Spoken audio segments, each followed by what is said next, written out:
മുരളി നെല്ലനാട് നോവൽസിലേക്ക് എല്ലാവർക്കും സ്വാഗതം. നോവൽ അവിചാരിതം. ചുറ്റിനും ആരൊക്കെയോ നിന്ന് ആർത്തിച്ചിരിക്കുന്നത് പോലെയാണ് ജയരാമന് തോന്നിയത്. അയാളുടെ കണ്ണുകൾ തുറന്നു തന്നെയിരുന്നു. പട്ടത്താനം വീടിന്റെ കോലായിലാണ് കിടക്കുന്നതെന്ന തിരിച്ചറിവ് അയാൾക്കില്ലായിരുന്നു. ജയരാമ, അടുത്തിരുന്ന് വിനയൻ മാഷ് അയാളുടെ മുഖം പിടിച്ചു. പിന്നെയും കുറേ സമയമെടുത്തു ജയരാമന് ഓർമ്മകളിലേക്ക് തിരിച്ചു വരാൻ. വിനയൻ മാഷ് അയാളെ താങ്ങി പിടിച്ച് എഴുന്നേൽപ്പിച്ചിരുത്തി. അയാൾ വേഗം അകത്തുപോയി ഫ്രിഡ്ജിൽ നിന്ന് തണുത്ത വെള്ളം എടുത്തുകൊണ്ടുവന്നു. കുറച്ച് വെള്ളം കുടിക്ക്. കുപ്പിയുടെ അടപ്പ് മാറ്റി അയാൾ ജയരാമന്റെ കൈ പിടിച്ചു വെച്ചു കൊടുത്തു. പക്ഷേ ജയരാമൻ വെള്ളം കുടിച്ചില്ല. കുപ്പി നിലത്ത് വെച്ചു. അത് പോയല്ലേ, നീ എണീക്ക്. വിനയൻ മാഷ് അയാളെ ബന്ധപ്പെട്ട് പിടിച്ചെഴുന്നേൽപ്പിച്ചു. കസേരയിൽ കൊണ്ടിരുത്തി. ഇനി ഞാൻ മരിക്കുന്നത് തന്നെയാ നല്ലത്. ജയരാമനൊരു പാഴ്ജന്മമാണെന്ന് ഞാൻ അറിഞ്ഞു. ഈ ലോകത്ത് ജീവിക്കാൻ എല്ലാ അർഹതയുമുള്ളവരെയാ ഞാൻ കൊല്ലുമെന്ന് പറഞ്ഞു നടന്നത്. വിനയൻ മാഷിന് ആശ്വാസവാക്കുകളൊന്നും കിട്ടിയില്ല. അവൾ അവന്റെ കൂടെ ഇറങ്ങിപ്പോകുമെന്ന ഭയം മാത്രമേ എനിക്കുണ്ടായിരുന്നുള്ളൂ. സ്വമനസ്സാലെ അവൾ അതിന് ഒരുമ്പെടില്ലെന്ന് ഞാൻ വിശ്വസിച്ചു. എല്ലാം നെഞ്ചിനുള്ളിൽ അടക്കി ജീവിച്ചത് ആ വിശ്വാസം കൊണ്ടായിരുന്നു. പക്ഷേ 2 പെൺമക്കളുടെ ഭാവി അവൾ ഓർത്തില്ലല്ലോ വിനയ. എങ്ങനെ അവൾക്ക് മനസ്സ് വന്നു നൊന്തുപറ്റ മക്കളെ തെരുവിലിറക്കി വിടാൻ? മക്കളേക്കാൾ വലുതാണോ അവൾക്കവൻ? ഒന്നുകിൽ അവൾ വീടും പറമ്പും വിറ്റിട്ടുണ്ട്, അല്ലെങ്കിൽ പണയപ്പെടുത്തിയിട്ടുണ്ടാവും. അല്ലാതെ 3 കോടി രൂപ മൃദുലയുടെ അക്കൗണ്ടിൽ വരില്ല. നീ ഹോസ്പിറ്റലിൽ കിടന്ന ദിവസമാണ് അത് സംഭവിച്ചത്. വിറ്റതാണെങ്കിൽ വീടൊഴിയേണ്ടതായി വരില്ലേ? ഇതുവരെയും ആരും വരാത്ത നിലയ്ക്ക് പണയപ്പെടുത്തിയത് തന്നെ. ജയരാമന്റെ നെറ്റിയിലെ ഞരമ്പുകൾ ഉയർന്നു വന്നു. വച്ച് താമസിപ്പിച്ചതാണ് തനിക്ക് പറ്റിയ തെറ്റ്. അമ്മുവിന്റെ നേരെ ആക്രമണം ഉണ്ടായപ്പോൾ തന്നെ അവളെ തീർത്തു കളയേണ്ടതായിരുന്നു. നിന്റെ നേരെ ആക്രമണമുണ്ടായത് ഇങ്ങനെയൊരു ലക്ഷ്യം മനസ്സിൽ വെച്ചുകൊണ്ടായിരുന്നു. ഒന്നുകിൽ കൊല്ലുക, അല്ലെങ്കിൽ ഹോസ്പിറ്റലിൽ കിടത്തി അവൻ ഉദ്ദേശിച്ച കാര്യം സാധിക്കുക. അവൻ അതിൽ വിജയിച്ചു. നിലത്ത് വീണ് കിടന്ന ജയരാമന്റെ സെൽ റിങ് ചെയ്തു. വിനയൻ മാഷ് ഫോൺ എടുത്തു. അമ്മുവാണ്. ജയരാമൻ അനങ്ങിയില്ല. വിനയൻ മാഷ് ഫോൺ അയാൾക്കടുത്ത് വെച്ചു. റിങ് ചെയ്ത് ഫോൺ നിശബ്ദമായി. വീടും പറമ്പും വിറ്റതാണോ പണയപ്പെടുത്തിയതാണോ എന്ന് അറിയണം. അതറിയാനുള്ള വഴിയുണ്ട്. സബ് രജിസ്ട്രാർ ഓഫീസ് വരെ പോയാൽ മതി. എന്നിട്ട് എന്ത് ചെയ്യാനാ? പണയപ്പെടുത്തിയതാണെങ്കിൽ പോലും അതെങ്ങനെ വീണ്ടെടുക്കും? 3 കോടിയും അതിന്റെ പലിശയും. അതുപോയി. ഇനി സ്വന്തമെന്ന് പറയാൻ ഒന്നുമില്ല എനിക്ക്. ജയരാമൻ എഴുന്നേറ്റ് പുറത്തേക്ക് നടന്നു. ജയരാമ, നിൽക്ക്. ആലോചിക്കാതെ നീ എന്തിനുള്ള പുറപ്പാടാണ്? വിനയൻ മാഷ് അയാളെ പിടിച്ചു നിർത്തി. ഇനി എന്താലോചിക്കാനാ? വഴിമാറ്. വിനയൻ മാഷിനെ തട്ടിമാറ്റി ജയരാമൻ മുറ്റത്തിറങ്ങി. എടാ, നിന്റെ ഫോൺ. ജയരാമൻ അതൊന്നും കേട്ടില്ല. അയാൾ ഒതുക്കുകൾ ഇറങ്ങി ഓടുകയായിരുന്നു. വിനയൻ മാഷ് പിന്നാലെ ഓടി. റോഡിലെത്തിയപ്പോൾ വീട്ടിലേക്ക് പോകാതെ പാടവരമ്പിലൂടെ വെളിച്ചപ്പാടിനെ പോലെ ജയരാമൻ ഓടുന്നത് കണ്ടു. അവനെ തേടിയാണ് പോകുന്നതെന്ന് വിനയൻ മാഷിന് മനസ്സിലായി. ഇനി ജയരാമനെ തടഞ്ഞിട്ട് കാര്യമില്ല. ഒന്നുകിൽ മഹേഷിനെ ജയരാമൻ തീർക്കും, അല്ലെങ്കിൽ മഹേഷ് ജയരാമനെ. വിനയൻ മാഷിന്റെ മനസ്സ് പിറുപിറുത്തു. ആ ചതിയനെ കൊല്ലുക തന്നെ വേണം. വിനയൻ മാഷ് കൈകൾ കൂട്ടിത്തിരുമി. പാടവരമ്പ് കടന്ന് ജയരാമൻ റോഡിൽ കയറി മറഞ്ഞു. അമൃത വീടിന്റെ ഗേറ്റ് കടന്ന് ഓടി വരുന്നത് അയാൾ കണ്ടു. അവൾ അയാൾക്കടുത്തെത്തി. അച്ഛൻ ഇങ്ങോട്ടല്ലേ വന്നത്? മോളുവാ. അയാൾ വീട്ടിലേക്ക് നടന്നു. എന്താ അങ്കിളെ? പിന്നാലെ നടക്കുമ്പോൾ അവൾ ചോദിച്ചു. എന്റെ കൂടെ വാ. അയാൾ കോലായിൽ കയറി. പിന്നാലെ അവളും കയറി. ജയരാമന്റെ ഫോൺ അമൃത കണ്ടു. അച്ഛന്റെ ഫോണല്ലേ ഇത്? അച്ഛനെവിടെ? കുറച്ചു നേരത്തേക്ക് വിനയൻ മാഷിനൊന്നും പറയാൻ കഴിഞ്ഞില്ല. എന്റെ അച്ഛനെവിടെ? അച്ഛാ, പരിഭ്രമത്തോടെ അവൾ വിളിച്ചു. മോളിങ്ങോട്ട് വന്നതിൽ മൃദുലയ്ക്ക് എന്തെങ്കിലും സംശയമുണ്ടോ? ഒരുപാട് ചോദ്യങ്ങൾ അവളുടെ മുഖത്ത് മിന്നിമറിഞ്ഞു. മോളെല്ലാം മനസ്സിലാക്കിയെന്ന് എനിക്കറിയാം. അവനത് എന്നോട് പറഞ്ഞു. അച്ഛൻ എവിടെയെന്ന് അങ്കിള് പറ. അവൻ ഭ്രാന്ത് പിടിച്ച പോലെ ഇറങ്ങിപ്പോയി. ഞാൻ തടഞ്ഞിട്ടൊന്നും അവൻ നിന്നില്ല. അച്ഛൻ പോയെന്നോ? എവിടെ? അതവൻ എന്നോട് പറഞ്ഞില്ല. പക്ഷേ അവൻ പോയത് മഹിയെ തേടിയാ. നമ്മളാരും പ്രതീക്ഷിക്കാത്ത ചില സംഭവങ്ങൾ ഉണ്ടായി മോളെ. ചാരുപടിയിലിരുന്ന കടലാസ് അയാൾ എടുത്തു. ഇത് നിന്റെ അമ്മയുടെ ബാങ്ക് അക്കൗണ്ടിന്റെ സ്റ്റേറ്റ്മെന്റാ. എല്ലാം അവൻ കൊണ്ടുപോയി മോളെ. വീടും പറമ്പും ആർക്കോ പണയപ്പെടുത്തി. മൃദുല 3 കോടി രൂപ കൈപ്പറ്റി. അവളുടെ അക്കൗണ്ടിൽ ഇപ്പോൾ ഉള്ളത് 16,000 രൂപ മാത്രമാ. അമൃതയുടെ കർണങ്ങൾ കൊട്ടിയടച്ചു. അവൾ നിന്ന് വിറകൊണ്ടു. വിൽപ്പനയല്ല നടന്നതെന്ന് വ്യക്തം. ആധാരം പണയപ്പെടുത്തി പണം വാങ്ങിയതാണ്. 3 കോടി. അവൾ ഞെട്ടിയുണർന്നു. 3 കോടി. 3 കോടിയുടെ സിനിമ. അയാൾ പടം പിടിക്കുന്ന ആ പണം തൻ്റെ അച്ഛൻ അധ്വാനിച്ചുണ്ടാക്കിയത് തന്നെ. പടം പൊട്ടിപ്പോകുമെന്ന് പറഞ്ഞപ്പോൾ ആ സ്ത്രീയുടെ ചീറ്റൽ ഇപ്പോഴും മനസ്സിലുണ്ട്. അമൃത പൊട്ടിക്കരഞ്ഞു. മോളെ, തൂണിൽ നെറ്റിയടിച്ച് അവൾ നിർത്താതെ കരഞ്ഞു. അരുതുകുട്ടി. അയാൾ തൂണിൽ കൈവച്ച് തടഞ്ഞു. മോള് വീട്ടിലേക്ക് ചെല്ല്. ഞാൻ അവൻ്റെ പിന്നാലെ പോകാം. ഇപ്പോൾ മൃദുല ഒന്നും അറിയരുത്. അച്ഛന് അയാളെ കാണാനൊന്നും കഴിയില്ല. ഇന്നലെ അയാളുടെ സിനിമയുടെ ഷൂട്ടിംഗ് തുടങ്ങി. ആ സ്ത്രീ പറയുന്നത് കേട്ടതാ. സിനിമയോ? 3 കോടി രൂപ കൊണ്ട് അയാൾ സിനിമ പിടിക്കാൻ പോകുന്നെന്ന് പറഞ്ഞപ്പോൾ അത് ഞങ്ങളുടെ വീട് വിറ്റിട്ടാണെന്ന് അറിയാൻ കഴിയാതെ പോയി. അവൾ ചെന്ന് ചാരുവടിയിലിരുന്നു. പരസ്യ കമ്പനി കഴിഞ്ഞ് സിനിമാ നിർമ്മാണം. ഒരു കുടുംബ കുളം തോണ്ടിയിട്ട്. നിന്റെ അമ്മയുടെ മനസ്സ് എത്ര ആലോചിച്ചിട്ടും മനസ്സിലാവുന്നില്ല മോളെ. അയാൾ ബാങ്ക് അക്കൗണ്ടിന്റെ സ്റ്റേറ്റ്മെന്റ് എടുത്ത് അവളുടെ കയ്യിൽ കൊടുത്തു. ഇത് നിന്റെ കയ്യിലിരിക്കട്ടെ. ഇനി പോകാനൊന്നുമില്ല. അതിലെ 16,000 ഇന്നോ നാളെയോ അവൻ എടുക്കും. അച്ഛൻ തോറ്റുപോയതിലെ സങ്കടമേ എനിക്കുള്ളൂ. വീടെങ്കിലും തിരിച്ചു പിടിക്കാൻ നമുക്ക് കഴിയുമെന്ന് ഞാൻ അച്ഛനെ ആശ്വസിപ്പിച്ചതാ. അതിന് ചില പദ്ധതികളും തയ്യാറാക്കി. അവൾ വിങ്ങിക്കരഞ്ഞു. എല്ലാം അവൻ എന്നോട് പറഞ്ഞു. മോള് പറഞ്ഞതുപോലെ ഏതാണ്ടൊരു ഐഡിയ ഞാനും ഉണ്ടാക്കിയതാ. സ്വന്തം കിടപ്പാടം അവന് സമർപ്പിക്കുമെന്ന് ആരെങ്കിലും കരുതിയതാണോ? അവിടെയാ നമുക്ക് പിഴച്ചു പോയത്. വിലയാധാരമല്ല അല്ലേ? അല്ലെന്ന് 100% വിശ്വസിക്കാം. ഒരാൾ വീടും പറമ്പും വാങ്ങാൻ വന്നാൽ വസ്തു അളന്ന് തിട്ടപ്പെടുത്തില്ലേ? വീട് കാണാനും ആളുകൾ വരും. ഇതൊന്നും സംഭവിച്ചിട്ടില്ല. ഇനി വിലയാധാരം നൽകിയ വീട്ടിൽ വസ്തു വാങ്ങിയ ആൾ നിങ്ങളെ അവിടെ താമസിപ്പിക്കില്ല. ആധാരം പതിക്കുന്നതിന് മുമ്പ് തന്നെ വീടൊഴിഞ്ഞിരിക്കണം. ഇതിൽ നിന്നൊക്കെ മനസ്സിലാക്കേണ്ടത് നടന്നത് വിൽപ്പനയല്ല, ആധാരം വെച്ച് പണം കടം വാങ്ങിയെന്നാണ്. വാങ്ങിയ പണം മടക്കി കൊടുക്കുമ്പോൾ ആധാരം വീണ്ടെടുക്കാം. 3 കോടി രൂപയൊക്കെ എന്ത് വിശ്വാസത്തിലാണ് അവർ കൊടുത്തത്? അവളുടെ കരച്ചിൽ നിന്നു. എഗ്രിമെന്റ് ഉണ്ടാവും. വല്ല പ്രോമിസറി നോട്ടിലോ ചെക്കിലോ ഒപ്പിട്ട് കൊടുത്ത് കാണും. മഹിയല്ലേ ആള്. മൃദുലയെ പറഞ്ഞ് വിശ്വസിപ്പിച്ചിരിക്കുക അവൻ. പണം പിടിക്കാനാണ് ആ പണം ചെലവഴിക്കുന്നതെങ്കിൽ നമുക്ക് ഊഹിക്കാവുന്നതേയുള്ളൂ. മുടക്കിയ പണം സിനിമയിൽ നിന്ന് തിരിച്ചു കിട്ടിയാൽ ആരും അറിയാതെ ആധാരം വീണ്ടെടുക്കാമെന്ന് അവൻ ഉറപ്പ് കൊടുത്തു കാണും. അയാൾ പറയുന്നതിൽ വാസ്തവമുണ്ടെന്ന് അമൃതയ്ക്ക് തോന്നി. അവൾ കണ്ണും മുഖവും തുടച്ചു. ഇപ്പോഴും കുലുങ്ങാതെ ആ സ്ത്രീ നിൽക്കാനുള്ള കാരണം അതുതന്നെയാണ്. പടം പിടിച്ച് കാമുകൻ കോടികൾ കൊയ്യുമെന്ന് അവർ അതിരട്ടി വിശ്വസിക്കുന്നു. വീടിന്റെ ആധാരം എവിടെയെന്ന് ആരും അന്വേഷിക്കില്ല. സിനിമയിൽ നിന്ന് കിട്ടുന്ന വിഹിതം കൊണ്ട് അത് വീണ്ടെടുക്കാം. മൃദുല ഇപ്പോഴും അവന്റെ കൂടെ പോകാൻ തയ്യാറല്ലെന്ന് വേണം നമ്മൾ മനസ്സിലാക്കാൻ. എങ്കിൽ അവൾക്ക് നിങ്ങളുടെ കൂടെ നിന്ന് ഇത് ചെയ്യേണ്ട കാര്യമില്ല. ഇനി സംഭവിക്കാൻ പോകുന്നത് 2 കാര്യങ്ങളാ. അവൾ അയാളെ നോക്കി. പടം പൊട്ടിപ്പോയാൽ പിന്നെ അവൾ ആ വീട്ടിൽ നിൽക്കില്ല. കാരണം ആധാരം വീണ്ടെടുക്കാൻ മഹിയുടെ കയ്യിൽ ഒന്നുമില്ല. അവൾ അവന്റെ കൂടെ പോകും. മറ്റൊന്ന്, പടം ഭാഗ്യം കൊണ്ട് വിജയിച്ചാൽ ആധാരം വീണ്ടെടുക്കാൻ സാധിക്കും. ചിലപ്പോൾ അവളുടെ അക്കൗണ്ടിൽ ഉണ്ടായിരുന്ന 60 ലക്ഷവും തിരിച്ചു വരും. നമ്മുടെ ചിന്തകൾക്കപ്പുറം അവർ കാര്യങ്ങൾ പ്ലാൻ ചെയ്യുന്നുണ്ട്. അമൃത കണ്ണുകൾ ഇറുകെ അടച്ചു. ജയരാമനെ മടക്കി അയക്കാൻ മൃദുല തിടുക്കം കാട്ടുന്നത് അതുകൊണ്ടാവില്ലേ? അല്ലെന്നു പറയാൻ അവൾക്കായില്ല. വിനയനെങ്കിൽ പറയുന്ന ഓരോ വാക്കും ആ സ്ത്രീയുടെ അഭിനയവും സൂചിപ്പിക്കുന്നത് ഒന്ന് തന്നെയാണ്.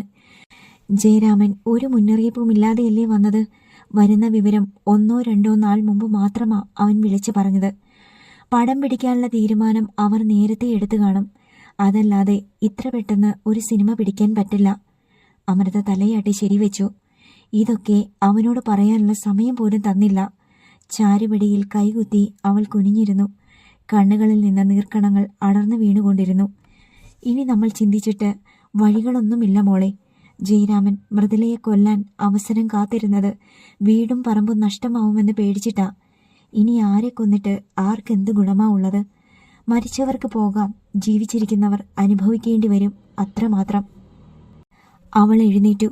മോൾക്ക് പ്രായത്തിൽ കവിഞ്ഞ പക്വതയുണ്ടെന്ന് അങ്കിളിനറിയാം. വീട്ടിൽ ചെന്നൊരു പൊട്ടിത്തെറിയല്ല വേണ്ടത്. ആ പടത്തിന്റെ ആയുസ് എന്തായി തീരുമെന്നറിയാൻ വേണ്ടി കാത്തിരിക്കുന്നതല്ലേ ബുദ്ധി. എല്ലാം മൃദുലയുടെ പ്ലാനിങ്ങിന് വിട്ടുകൊടുത്തിട്ട് കൂടെ അഭിനയിച്ചു നിൽക്കണം. നെഞ്ചുരുകി പ്രാർത്ഥിക്കുകയും വേണം. ആ സിനിമ വിജയിക്കാൻ. അത് സംഭവിച്ചാൽ നിങ്ങൾക്ക് നഷ്ടപ്പെട്ടതെല്ലാം തിരിച്ചു കിട്ടും. നിർത്തിവെച്ചതൊക്കെ അവിടുന്ന് തുടങ്ങാം. അതുവരെ ക്ഷമിച്ചേ തീരൂ. അച്ഛനോടും അങ്കിൾ ഇതൊന്ന് പറയണം. എൻ്റെ അച്ഛൻ തോറ്റുപോകരുത്. അതല്ലാതെ എനിക്ക് മറ്റൊരു പ്രാർത്ഥനയില്ല. കരച്ചിലടക്കി അവൾ മുറ്റത്തിറങ്ങി നടന്നു നീങ്ങി. ജയരാമന്റെ പിന്നാലെ പോയേ തീരൂ. വിനയൻ മാഷ് ഡ്രസ് മാറാൻ അകത്തേക്ക് ധൃതിപ്പെട്ട് നടന്നു. മാമ്പള്ളി വീടിന്റെ മുന്നിലെത്തിയപ്പോൾ ജയരാമൻ ഓട്ടോക്കാരന്റെ ചുമലിൽ തട്ടി. ഇവിടെ നിർത്ത്. ഓട്ടോ നിന്നു. ജയരാമൻ ഓട്ടോയിൽ നിന്നിറങ്ങി. മുറ്റത്തേക്ക് തിരിഞ്ഞപ്പോൾ മഹേഷിന്റെ വണ്ടിയില്ല. ഞാനിപ്പോ വരാം, ഒരു 5 മിനിറ്റ്. ജയരാമൻ വേലി കടന്ന് വീട്ടുമുറ്റത്തേക്ക് ചെന്നു. വണ്ടിയുടെ ഒച്ച കേട്ട് അകത്ത് നിന്നിറങ്ങി വന്ന മണിയമ്മ ജയരാമനെ കണ്ടു. അല്ല, ആരിത്? ജയരാമനോ? എടി മഞ്ജു. കൈക്കുഞ്ഞുമായി മണിയമ്മയുടെ മകൾ മഞ്ജു വന്നു. അവളുടെ മുഖത്ത് അത്ഭുതം വിടർന്നു. ജയൻ മാമ ഹോസ്പിറ്റലിലാണെന്നല്ലേ കേട്ടത്? ഞാനും അമ്മയും അതേപ്പറ്റി സംസാരിച്ചിരിക്കുമ്പോഴാ ജയൻ മാമ വന്നത്. മണിയമ്മ കവിളിൽ കൈവച്ച് സങ്കടപ്പെട്ടു. ആ ഭദ്രൻ നിന്നോടത് ചെയ്തല്ലോ ജയരാമ. നീ എന്തിനാ ദേവിയെ കാണാൻ പോയേ? നിന്റെ കാര്യത്തിൽ ഒരു ശ്രദ്ധ വേണമെന്ന് ഞാൻ മൃദുലയോട് പറഞ്ഞതാ. ജയൻ മാമ വന്ന കാലിൽ നിൽക്കാതെ കേറിയിരുന്നാട്ടെ. കുഞ്ഞിനെ ഇടത് കൈയിലേക്ക് മാറി മഞ്ജു ക്ഷണിച്ചു. മഹി എവിടെ? അവനിവിടെ ഇല്ല. നീ കേറി വാ. എനിക്ക് അവനെ ഒന്ന് കാണണം. തൃശ്ശൂർ എവിടെ അവന്റെ ഓഫീസ്? ജയൻ മാമ ഒന്നും അറിഞ്ഞില്ലേ? അവനിപ്പോ കൊടൈക്കനാലില്ല. അവൻ നിർമ്മിക്കുന്ന സിനിമയുടെ ഷൂട്ടിംഗ് നടക്കുക. ജയൻ മാമയോട് ഈ വിവരമൊന്നും അവൻ പറഞ്ഞില്ലേ? ജയരാമന്റെ തല പെരുത്തു. സിനിമ പിടിക്കാൻ അവൻ എവിടുന്ന് പണം കിട്ടി? ജയൻ മാമ ഇപ്പോഴും അവനെ ചെറുതായിട്ടാണോ കാണുന്നേ? അവൻ വളർന്നു വലിയ ആളായില്ലേ? കോടികൾ വെച്ച് അവൻ കളിക്കണേ. മഞ്ജു മുഖം ചൊളിച്ചുകൊണ്ട് തുടർന്നു. അമ്മുനു മാത്രമേ അവനെ വിലയില്ലാതുള്ളൂ. അവൾക്ക് അവനെ താല്പര്യമില്ലാത്ത വിവരങ്ങളൊക്കെ അവൻ പറഞ്ഞു. അവൾക്ക് വേണ്ടത് ഡോക്ടറെയല്ലേ? നീയൊന്നും മിണ്ടാതിരി പെണ്ണേ. അതിന്റെ കെറിവൊന്നും അവനില്ല. വന്ന കാലിൽ കുറ്റിയടിച്ച പോലെ നിൽക്കാതെ നീ കേറിയിരിക്ക്. അവൻ എന്നാ തിരിച്ചു വരുന്നേ? പടം തീർന്നിട്ടേ വരുള്ളൂ എന്നാ പറഞ്ഞിട്ട് പോയത്. അതല്ലേ ഇവളിങ്ങോട്ട് വന്നത്? ജയരാമൻ തിരിഞ്ഞു നടന്നു. അതെന്തു പോക്കാ ജയരാമ? അയാൾ ഓട്ടോയിൽ ചെന്ന് കയറി. ഓട്ടോ തിരിച്ചുപോയി. എന്തിനാ അവനെ അന്വേഷിച്ചു വന്നത്? മഞ്ജു സംശയം പ്രകടിപ്പിച്ചു. ജയരാമൻ എന്തോ ബിസിനസ് തുടങ്ങുക, അതിനാ അവന്റെ പിന്നാലെ നടക്കുന്നത്. മണിയമ്മ പറഞ്ഞു. വേണ്ട വേണ്ട, സഹായിച്ചതൊക്കെ മതി. അതിന്റെ ഫലവും കിട്ടി. ഇനി ജയൻ മാമയുമായിട്ട് ഒന്നും വേണ്ടെന്ന് അമ്മ അവനോട് പറഞ്ഞേക്കണം. അങ്ങേരെ കാര്യസാധ്യത്തിന് വന്ന കാര്യം അവനോട് പറയാനും പോണ്ട. നന്ദിയില്ലാത്ത കൂട്ടങ്ങള്. കൂടുതൽ അടുപ്പം വേണ്ടെന്ന് മനസ്സിലാക്കിയിട്ടല്ലേടി അവൻ ആശുപത്രിയിൽ കിടന്നിട്ട് ഞാൻ പോകാതിരുന്നത്. മണിയമ്മ അകത്തേക്ക് നടന്നു. ചൂടുവെള്ളത്തിലെ കുളി കഴിഞ്ഞ് മഹേഷ് പുറത്തു വന്നു. സെൽ റിംഗ് ചെയ്യുകയാണ്. അവൻ ഫോൺ എടുത്ത് നോക്കി. സോനുവിന്റെ കോളാണ്. ഡിസ്പ്ലേയിൽ തെളിഞ്ഞു നിന്ന അവളുടെ മുഖം നോക്കി അവൻ നിന്നു. 4ാമത്തെ മിസ്ഡ് കോളാണ്. അടുത്ത റൂമിൽ അവളും മമ്മിയുമുണ്ട്. ഇന്നലെ രാത്രി ഒന്നിച്ച് ഭക്ഷണം കഴിക്കാൻ റൂമിലേക്ക് ക്ഷണിച്ചപ്പോൾ മമ്മിക്കൊപ്പമാണ് അവൾ വന്നത്. ഭക്ഷണം കഴിഞ്ഞ് ഗുഡ് നൈറ്റ് പറഞ്ഞു പോവുകയും ചെയ്തു. അത് മനസ്സിൽ വെച്ചിട്ട് തന്നെയാണ് 9:30 കഴിഞ്ഞ് താൻ ഹോട്ടലിലെത്തിയത്. ഡ്രസ് ചെയ്തിട്ട് അവൻ പെർഫ്യൂം ദേഹത്തടിച്ചു. റൂമിൽ സുഖകരമായ ഗന്ധം പടർന്നു. അവൻ ജനലിനടുത്ത് പോയി കർട്ടൻ നീക്കി. തടാകത്തിനു നേരെ അവൻ നോക്കി. വൈദ്യുത വെളിച്ചത്തിന്റെ 100 പ്രതിബിംബങ്ങൾ കാണാം. മിന്നാമിന്നി കൂട്ടം പോലെ അകലേക്ക് അത് ലയിച്ചു തീരുന്നു. കൊടൈക്കനാലിലെ കോടമഞ്ഞിന്റെ കുളിരിൽ സോനുവിന്റെ പൂവുടൽ പുണർന്ന് ഈ രാത്രിയെങ്കിലും ഉറങ്ങണം. ഷൂട്ടിംഗ് തുടങ്ങി ഇന്ന് 3ാം ദിവസമാണ്. അവൻ സെറ്റിയിൽ വന്നിരുന്നു. ടക്കീലയുടെ ഫുൾ ബോട്ടിലെടുത്ത് ഒരു ലാർജ് അവൻ ഗ്ലാസ്സിലൊഴിച്ചു. കൈവെള്ളയിലേക്ക് അല്പം ഉപ്പ് കുടഞ്ഞിട്ട് അതിൽ നാവ് കൊണ്ട് തൊട്ടു. പിന്നെ ടക്കീല എടുത്ത് ഒറ്റ വലിക്ക് കുടിച്ചു തീർത്തു. ഇത് 2ാമത്തെ പെഗ്ഗാണ്. ചോര ചൂട് പിടിച്ചപ്പോൾ അവൻ സെല്ലെടുത്തു. സോനുവിന്റെ നമ്പറിൽ മൃദുവായി തൊട്ടു. ഉടൻ അടുത്ത റൂമിലേക്ക് കോൾ പറന്നു. മഹേട്ടാ, ഇതെവിടെയാ? എത്ര നേരമായി ഞാൻ വിളിക്കുന്നു? പരിഭ്രമം നിറഞ്ഞ കൊഞ്ചൽ അവന്റെ സിരകളിലെ ലഹരിയെ ചൂട് പിടിപ്പിച്ചു. ഫോൺ സൈലന്റ് മോഡിലായിരുന്നു. ഞാൻ പഴനി വരെ പോയിരുന്നു. ഒരു തമിഴ് മൂവിയുടെ ഡിസ്കഷനായിരുന്നു. സബ്ജക്റ്റ് കേട്ടിട്ട് കൊള്ളാമെന്ന് തോന്നി. ഇപ്പോ ഇവിടെ എത്തി ഫ്രഷ് ആയതേയുള്ളൂ. സോനു ഫുഡ് കഴിച്ചോ? 9 മണിവരെ മഹിയേട്ടൻ വരുമെന്ന് പറഞ്ഞ് കാത്തിരുന്നു. ഫോൺ എടുക്കാതെ വന്നപ്പോൾ ഞങ്ങൾ കഴിച്ചു. ഉറങ്ങാനും കിടന്നു. സോനു ഇങ്ങോട്ട് വാ. തമിഴ് മൂവി കമ്മിറ്റ് ചെയ്യുന്നതിന് മുമ്പ് എനിക്ക് തന്നോട് സംസാരിക്കണം. നാളെ ഞാൻ ചെന്നൈക്ക് പോകും. ഞാൻ വരാം. പിന്നെ ആൻറ്റി സ്വസ്ഥമായി ഉറങ്ങട്ടെ. ഡിസിഷൻ എടുക്കേണ്ടത് നമ്മളാ. അവൾ തിരിച്ചെന്തെങ്കിലും പറയുന്നതിനു മുമ്പ് അവൻ കോൾ കട്ട് ചെയ്തു. മഹേഷ് ഉടൻ ഹരി മൃദുമലയെ വിളിച്ചു. വിശേഷങ്ങൾ ചോദിച്ചറിയുമ്പോൾ സോനുവിൻ്റെ കോൾ വരുന്നുണ്ടായിരുന്നു. ഒഴിഞ്ഞു മാറാനുള്ള അവളുടെ തന്ത്രമാണെന്ന് അവൻ മുമ്പേ മനസ്സിലാക്കിയിരുന്നു. അതുകൊണ്ട് തന്നെ ഹരിയുമായുള്ള സംഭാഷണം അവൻ നീട്ടി. ഡോർ മെല്ലെ തുറന്ന് സോനുവിൻ്റെ മുഖം വരുന്നത് മഹേഷ് കണ്ടിട്ടും അവൻ സംസാരം നിർത്തിയില്ല. റൂമിലേക്ക് സോനു പ്രവേശിച്ചു. ഇരിക്കാൻ അവൻ ആംഗ്യം കാണിച്ചു. അവൾ എതിരെ ഇരുന്നു. മഹേഷ് ഗൗരവത്തിലുള്ള സംസാരം അവസാനിപ്പിച്ചു. ഒരു ദിവസം കൂടി ഷൂട്ട് നീളുമെന്നാ പറയുന്നത്. അത് വേണ്ടിവരുമെന്ന് അജിസാറ് പറഞ്ഞു. മഹേഷ് മറ്റൊരു ഗ്ലാസ് കൂടി എടുത്തു വെച്ചിട്ട് ടക്കീലയുടെ ബോട്ടിൽ എടുത്തു. എനിക്കാണോ? ഞാൻ ഹോട്ട് കഴിക്കില്ല മഹേട്ടാ. ഏയ്, ഇത് അങ്ങനെയൊരു സാധനമല്ല. ഈ തണുപ്പിൽ പിടിച്ചു നിൽക്കണ്ടേ? അവൻ 2 ഗ്ലാസ്സിലും ഓരോ ലാർജ് വീതം ഒഴിച്ചു. ഒരു ഗ്ലാസ് എടുത്ത് അവളുടെ നേരെ നീട്ടി. ഡ്രൈ കഴിക്കാനോ? അവൾ അമ്പരന്നു. ടക്കീല കഴിക്കുന്നത് അങ്ങനെയാ. സോനുവിന് വേണമെങ്കിൽ സോഫ്റ്റ് ഡ്രിങ്ക്സ് ചേർക്കാം. അവളുടെ ഗ്ലാസ്സിൽ കുറച്ച് സോഫ്റ്റ് ഡ്രിങ്ക് കലർത്തി കൊടുത്തു. ചിയേഴ്സ്. മഹേഷ് ഗ്ലാസുകൾ കൂട്ടിമുട്ടിക്കുമ്പോൾ അവളുടെ കണ്ണുകളിലേക്ക് നോക്കി. സോനു ഒന്ന് സിപ്പ് ചെയ്ത് ഗ്ലാസ് വെച്ചു. മഹേഷ് പെട്ടെന്ന് ഗ്ലാസ് ഒഴിച്ചു വെച്ചു. തമിഴ് മൂവിക്ക് വലിയ ബജറ്റാവില്ലേ? അവൾ ചുണ്ടു തുടച്ചു. അങ്ങനെ കാശെറിഞ്ഞു കളയാൻ മണ്ടനാണോ ഞാൻ? ഇതൊരു വില്ലേജ് ലവ് സ്റ്റോറിയാ. 50 കോടിയിൽ തീരും. 2 പാർട്ട്ണർ കൂടിയുണ്ട്. മഹിയേട്ടൻ, കഥ പറ. ഇടതുകാലിന് മേൽ അവൾ വലങ്കാൽ കയറ്റിവെച്ചു. സുന്ദരമായ പാദവും സ്വർണ്ണ കൊലുസും അതിനു മുകളിൽ മുട്ടുവരെയുള്ള വെളുത്ത കാൽത്തണ്ടും അവനെ വലച്ചു. അവനൊരു പ്രണയകഥ ചുരുക്കി പറഞ്ഞു. 2 ആഴ്ച മുമ്പ് സിനിമാ മോഹവുമായി നടക്കുന്ന ഒരു ഡയറക്ടർ ഓഫീസിൽ വന്ന് അവനോട് പറഞ്ഞ കഥയായിരുന്നു. കഴിക്ക്. അവൾ കുറച്ച് കഴിച്ചിട്ട് ഗ്ലാസ് വെച്ചു. സ്റ്റോറി എങ്ങനെയുണ്ട്? മിഞ്ചി എന്ന ടൈറ്റിൽ. സൂപ്പർ. മഹിയേട്ടൻ ഇത് വേണ്ടെന്ന് വെക്കരുത്.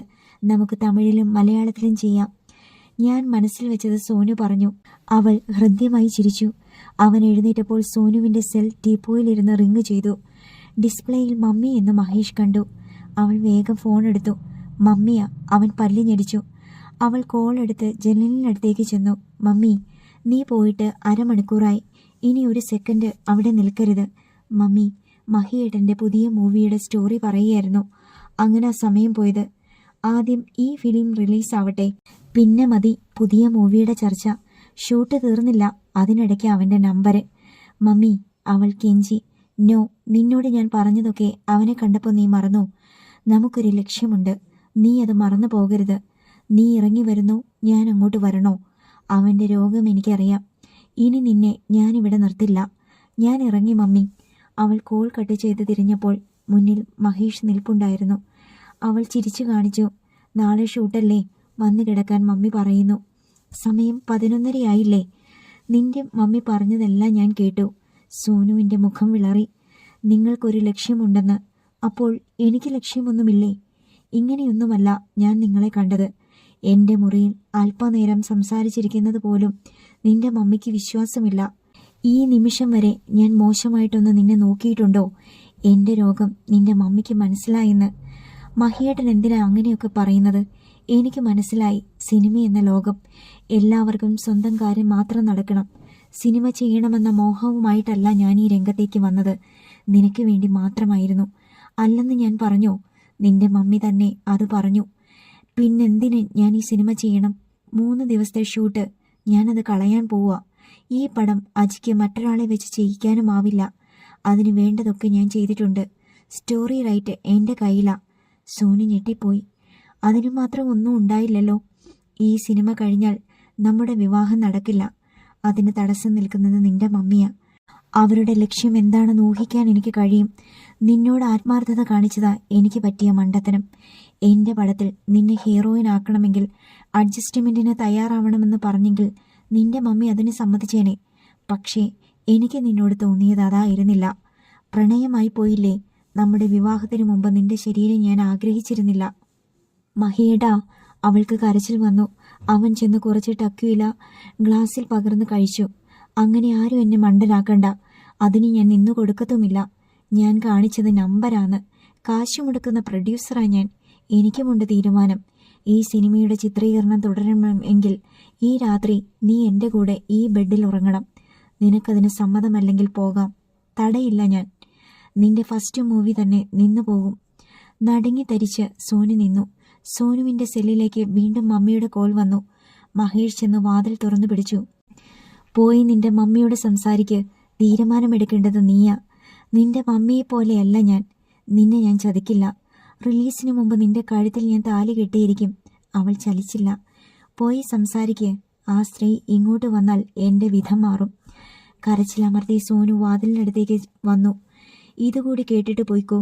നീ തിരിച്ചു വന്നില്ലെങ്കിൽ 1 മണിക്കൂറിനുള്ളിൽ റൂം വെക്കേറ്റ് ചെയ്ത് ഞാൻ പോകും.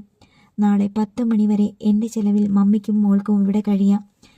സോനു പുറത്തിറങ്ങിയതും അവൻ വാതിൽ ചാരി. നീ വരും. വരാതെ എവിടെ പോവാൻ? നിന്റെ മമ്മി തന്നെ പറഞ്ഞുവിടും. മഹേഷ് എന്തു നിശ്ചയിച്ചോ അത് സാധിച്ചിരിക്കും. വിനയൻ മാഷിന്റെ ബൈക്ക് മുറ്റത്തെത്തിയതും സിറ്റൗട്ടിലിരുന്ന അമൃത മുറ്റത്തിറങ്ങി ഓടി വന്നു. സിറ്റൗട്ടിൽ മൃദുല ഇരിപ്പുണ്ടായിരുന്നു. അച്ഛനെ കണ്ടില്ലേ അങ്കിൾ? ജയരാമൻ എങ്ങോട്ട് പോയെന്ന് ഒരു രൂപവുമില്ല മോളെ. മഹിയെ അന്വേഷിച്ച് അവൻ്റെ വീട്ടിൽ ചെന്ന വിവരം ഓട്ടോക്കാരൻ പറഞ്ഞു. അതേ വണ്ടിയിൽ തൃശ്ശൂർ വരെ പോയത്രേ. അവിടെ വെച്ച ഓട്ടോ വിട്ടത്. മഹി എവിടെയുണ്ടെന്ന് മനസ്സിലാക്കി അങ്ങോട്ട് പോയതാവുമോ? ഒച്ച താഴ്ത്തി അയാൾ പറഞ്ഞു. എന്താ? മൃദുല എഴുന്നേറ്റ് നിന്ന് വിളിച്ചു ചോദിച്ചു. അവൻ വരും. നിങ്ങൾ സമാധാനമായിട്ടിരിക്കെ. ബൈക്ക് തിരിച്ച് അയാൾ പോയതും അമൃത കരഞ്ഞുകൊണ്ട് വീട്ടിലേക്ക് ഓടി. എന്താ മാഷ് പറഞ്ഞത്? മൃദുലയുടെ ചോദ്യം അവഗണിച്ച് അവൾ അകത്തേക്ക് പോയി. മൃദുലയുടെ ഉള്ളു പിടച്ചുകൊണ്ടിരുന്നു. മഹി വീണ്ടും കെണി വെച്ചിട്ടുണ്ടാവും. അല്ലാതെ ചേട്ടൻ എവിടെ പോകാനാണ്? മണി 12 കഴിഞ്ഞിട്ടും ജയരാമൻ തിരിച്ചു വന്നില്ല. അടുത്ത ഭാഗം നാളെ.